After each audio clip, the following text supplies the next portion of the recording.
الحمد لله رب العالمين، الصلاة والسلام على المبعوث رحمة للعالمين نبينا محمد وعلى آله وصحبه والتابعين ومن تبعهم بإحسان إلى يوم البعث والدين.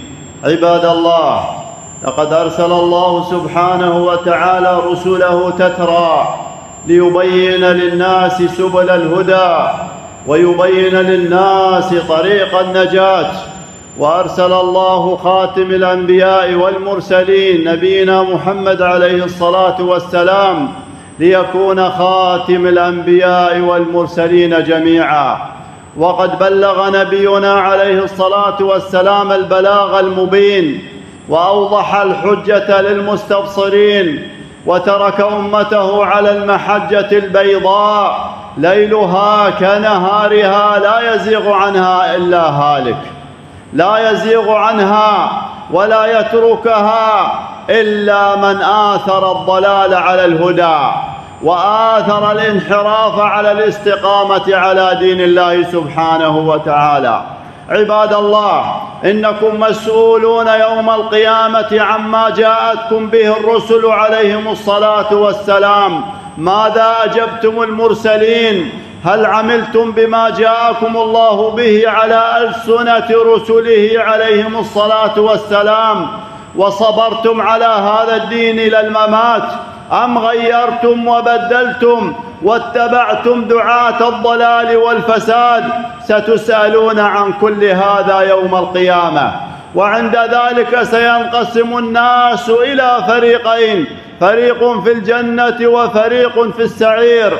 وسينقسم الناس أيضا إلى أصحاب اليمين وأصحاب الشمال، إلى أهل الجنة وأهل النار بحسب عملهم بما جاءهم الله به من الهدى والخير. عباد الله، احرصوا على هذا الدين العظيم الذي به نجاتكم، لا تضيعوا فرصة الهداية، واسمعوا إلى من يبين لكم الدين الصحيح بدليله من الكتاب والسنة وعمل الصحابة النبي صلى الله عليه وسلم، ولا تسمعوا للقيل والقال والمحدثات الأباطيل، فإنها من وساوس الشياطين. وسيحشر الله سبحانه وتعالى كل أمة مع قرينها ومع مشابهها. قال الله تعالى: الأخلاء يومئذ بعضهم لبعض عدو إلا المتقين. الأخلاء الذين تحابوا في الدنيا على أنواع وأشكال واتجاهات سيحشرهم الله سبحانه وتعالى بحسب تحقيقهم للهدى والإيمان. يحشر الله المؤمنين على حدة، ويحشر الله الكفار والمشركين والمبتدعين على حدة. وهذا حكم الله سبحانه وتعالى العدل. كما كانوا يسيرون في الدنيا على دين واحد ومنهج واحد، يحشرهم الله سبحانه وتعالى جميعا. ولكن هناك ستحصل التفرقة، ليس كل من صاحب إنسانا سيكون معه في الآخرة. الذي يسمع الخير والهدى ويعمل به من أخيه وصاحبه وناصحه يحشر معه، والصديق الخليل الوفي الذي ينصح إخوانه ولا يستجيبون له يفرق بينهم في الدار الآخرة. وهناك ستحصل النزاعات وتحصل المشاجرات ويحصل العتب الشديد، لكن بعد فوات الأوان. الأخلاء المؤمنون يحشرون إلى الجنة على سرر متقابلين، لأنهم كانوا متعاونين على البر والتقوى، يأمر بعضهم بعضا بالمعروف وينهى بعضهم بعضا عن المنكر، واستجابوا لهذا الداعي. والآخرون يتشاجرون ويتخاصمون ويلعن بعضهم بعضا ويدعو بعضهم على بعض، لأنهم بعضهم سبب الانحراف للبعض الآخر، وأحدهم أضل الآخر، فهم في خصام ونزاع في ساحة الحشر وفي النار، أعاذنا الله وإياكم منها ومن أهلها. قال الله تعالى مبينا حال الكفار الذين اجتمعوا في الدنيا على الباطل، ودعا بعضهم بعضا إليه، وقلد بعضهم البعض الآخر، فهم رؤساء ومرؤوسون، فهم دعاة وأتباع، أسياد وأتباع. الدعاة يدعون إلى الباطل، والأتباع يستجيبون. فالله سبحانه وتعالى لم يعذرهم هؤلاء لأنه تبين لهم الحق. أما من لم يتبين له من الأتباع ولم يتضح له الهدى فهذا معذور، يعذره الله، والعلم عند الله سبحانه وتعالى. لكن أخبرنا الله عن طائفة من الأتباع والأسياد تنازعوا وتخاصموا وتحاججوا في الآخرة. أول مناظرة تحصل يوم القيامة هي في ساحة الحشر، في ساحة الحشر. قال الله تعالى ولو ترى، أي يا محمد ولو ترى، يعني لو ترى الكفار الأتباع والمتبوعون حين يتنازعون وحين يتخاصمون بعد أن ساروا جميعا في الدنيا على الباطل. ولو ترى إذ الظالمون موقوفون عند ربهم، الظالمون جميعا الأسياد والأتباع موقوفون في ساحة الحشر، يرجع بعضهم إلى بعض القول. الرجع هو المناظرة والمناقشة، هذا يتكلم وهذا يرد عليه، تسمى المراجعة. ولو ترى إذ الظالمون موقوفون عند ربهم يرجع بعضهم إلى بعض القول، أقوال متعارضة ومناقشة. ماذا قال هؤلاء وماذا قال هؤلاء؟ يقول الذين استضعفوا للذين استكبروا. الأتباع يقولون للأسياد، والأتباع يقولون للدعاة وعلماء الضلال والسوء، يقولون لهم، يقول الضعفاء للذين استكبروا لولا أنتم لكنا مؤمنين، لولا ضلالكم وأدلتكم الباطلة وحججكم الواهية لكنا من أهل الإيمان، لكنا من أهل التقوى والنجاة، لولا أنتم لكنا مؤمنين. فاحرص يا عبد الله لا تكون في ذلك الموقف، لا تتبع أهل الباطل، لا تتبع أهل الشبهات، وقد بينت السنن وبينت السبل. الدليل من الكتاب والسنة الحاكم على كل الأعمال والأقوال، أقوال الصحابة والتابعين وأهل العلم. أما يأتيك إنسان يقول لك هذا خير وهذا رحمة وهذا هدى بلا دليل وبلا حجة ولا برهان، وأنت تسير معه كالأعمى، سيكون موقفك هذا الموقف، التقليد الأعمى. لولا أنتم لكنا مؤمنين. كل ذلك بسببكم أيها الأسياد، أيها العلماء، أيها الدعاة.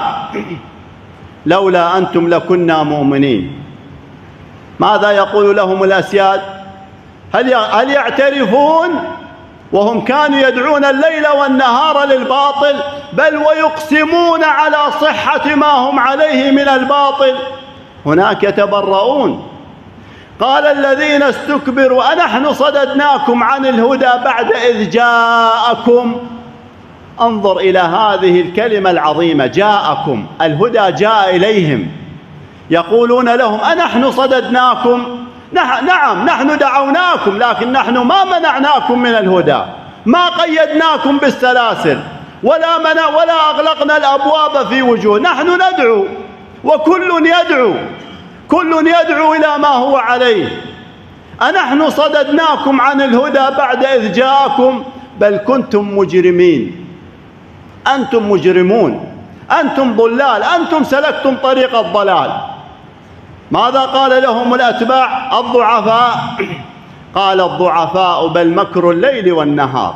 أنتم ما تمكرون بنا في الليل، تأتوننا في الليل وتأتوننا في النهار وتأتوننا في الصباح وفي المحاضرات وفي الدروس وتحتجون وتتكلمون وتقسمون على صحة ما أنتم عليه ونحن اتبعناكم.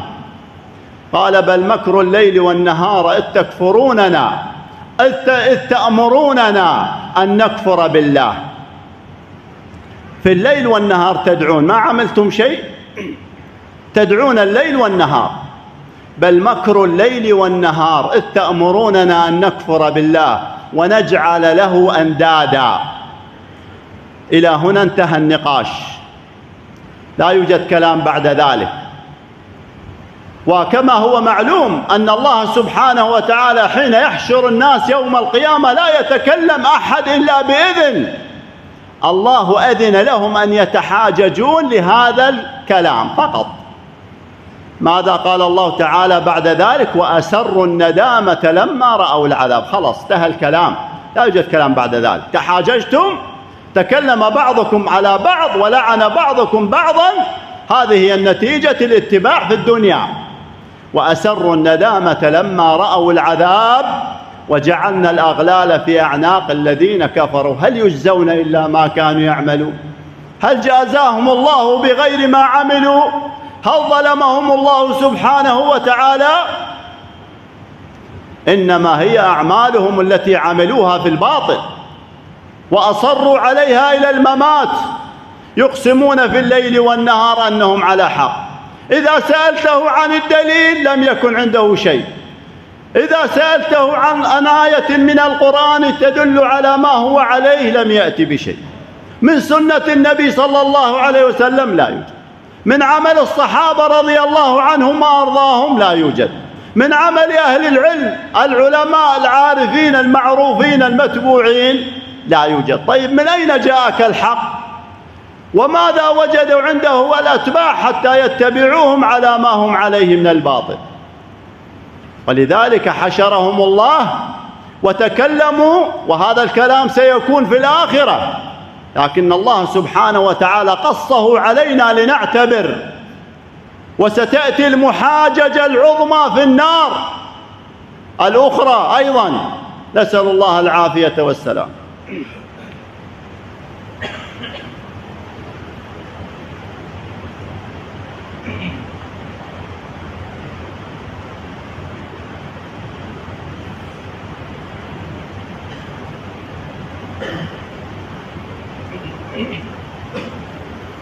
الحمد لله رب العالمين، وأصلي وأسلم على المبعوث رحمة للعالمين نبينا محمد وعلى آله وصحبه وسلم تسليما مزيدا. أما بعد، فبعد هذه المناظرة العظيمة في ساحة الحشر يحشر الله سبحانه وتعالى الكفار إلى النار بعد ذلك، كما أنه يحشر المؤمنين المتقين منهم الأنبياء والمرسلين والصديقين والشهداء والعلماء وطلاب العلم والمتقون والعباد وعوام المسلمين ممن ساروا على منهج الأنبياء والمرسلين وعلى منهج أهل العلم.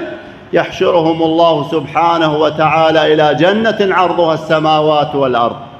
ثم يحشر الله أولا الكفار الدعاة القادة الأسياد الدعاة العلماء علماء السوء، يحشرهم أولا فيدخلون النار. ثم بعد ذلك تدخل طائفة المقلدة، ولذلك قص الله علينا مناظرة أخرى في نار جهنم والعياذ بالله منها ومن نارها وعذابها. يقول الله سبحانه وتعالى حكاية عن أهل النار، يقول الأسياد لمن معهم، يقولون هذا فوج مقتحم معكم. هذه وجبة جديدة من الكفار، من المقلدة، من الضعفاء. هذه وجبة جديدة جاءت ستدخل النار. قالوا لا مرحبا بهم، مع أنهم دعوهم إلى الكفر ودعوهم إلى الضلال والانحراف يقولون هذا فوج جاء سيدخل لا مرحبا بهم. يقول الضعفاء بل أنتم لا مرحبا بكم، أنتم قدمتموه لنا فبئس القرار، ألم تدعوننا وقدمتم لنا هذا الدين الباطل وهذا الجزاء، جزاء ذلك الالتزام والمنهج الذي سرنا عليه. يتبرؤون منهم ويلعنونهم ولا يرحبون بهم. قالوا بل أنتم لا مرحبا بكم، فوق ما أضللتمونا ودعوتمونا إلى الباطل وصرفتمونا عن الحق بالشبهات والدعوات الباطلة. هؤلاء أهل أحزاب، وهؤلاء أهل منهج خبيث، وهؤلاء عملاء، وهؤلاء بعد أن صدقناكم تقولون لنا لا مرحبا بكم. قالوا بل أنتم لا مرحبا بكم، أنتم قدمتموه لنا. ثم قالوا ربنا من قدم لنا هذا فزده ضعفا. قالوا ربنا من قدم لنا هذا فزده عذابا ضعفا في النار. قال الله تعالى لهم قال لكل ضعف ولكن لا تعلمون. الضعف من الله، العذاب من الله ليس بأيديكم، وكلكم مستحقون لهذا العذاب، الدعاة وعلماء السوء والأتباع المقلدة بلا دليل ولا برهان. انظر إلى البراءة العظيمة، اتبرأ الذين اتبعوا من الذين اتبعوا. الآن يتوسلون إلى الناس ويدعونهم إلى ما هم عليه من الباطل، ويمنونهم بالأموال، ويمنونهم بالجلسات والمراكز والسفرات. يوم القيامة يتبرؤون منهم ويلعنونهم ولا يرحبون بهم ويدعون عليهم. اتبرأ الذين اتبعوا من الذين اتبعوا ورأوا العذاب وتقطعت بهم الأسباب. وقال تعالى وبرزوا لله جميعا فقال الضعفاء للذين استكبروا إنا كنا لكم تبعا، يعني في الدنيا، فهل أنتم مغنون عنا نصيبا من النار؟ قالوا إنا كل فيها إن الله قد حكم بين العباد. كيف نغني عنكم؟ نحن وأنتم سواء في هذا العذاب العظيم الذي يحيط بنا من كل جانب، ما نملك لكم شيئا، خلاف ما كانوا يعدونهم في الدنيا، خلاف ما كانوا يمنونهم. ذهبت الأماني وذهبت الدعوات، وما بقي إلا أهل التقوى والدين، أتباع الرسل عليهم الصلاة والسلام، الذين يسيرون على بينة من أمرهم، يسيرون على الدليل كالمصباح المضيء في الليلة الظلماء، يسيرون على منهج واضح بين. نسأل الله تعالى حسن الخاتمة. اللهم ان الحق حقا وارزقنا اتباعه، وان الباطل باطلا وارزقنا اجتنابه. اللهم زينا بزينة الإيمان واجعلنا هداة مهتدين لا ضالين ولا مضلين. اللهم نسألك الهدى والتقى والعفاف والغنى. اللهم نسألك نعيما لا ينفذ وقرة عين تقاطع. اللهم نعوذ بك من الفتن ما ظهر منها وبطن. اللهم نعوذ بك من دعاة السوء والضلال والشبهات يا رب العالمين. اللهم اعصمنا بالكتاب والسنة يا رب العالمين، وجنبنا الفتن ما ظهر منها وما بطن. اللهم ارحم المسلمين في كل مكان، اللهم نج المستضعفين في كل مكان يا رب العالمين. اللهم كن لهم عونا ونصيرا. اللهم دمر أعداءك أعداء الدين، واخرج المسلمين منهم سالمين آمنين. اللهم جاز بالإحسان إحسانا من عمل في هذا المسجد بخير وإحسان وأنفق فيه من ماله وخيره يا رب العالمين. اللهم بارك له في ماله وأهله. اللهم تقبل منا إنك أنت السميع العليم، واغفر لنا إنك أنت الغفور الرحيم.